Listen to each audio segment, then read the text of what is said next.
Assalamualaikum Besti, jumpa lagi di channel Aka.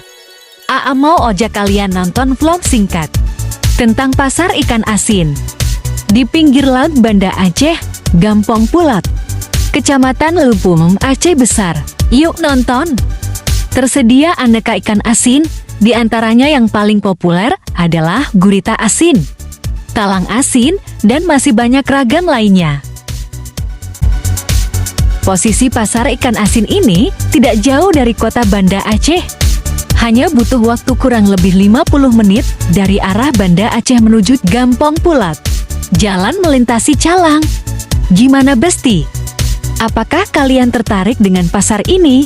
Saya selalu terkesan dengan pasar ini, walaupun setiap kali saya lewat tak pernah saya beli. Hehehe. Menurut saya cuma ini satu-satunya pasar yang paling unik bagi saya. Sekian dulu dari A. Terima kasih telah menonton. Wassalamualaikum.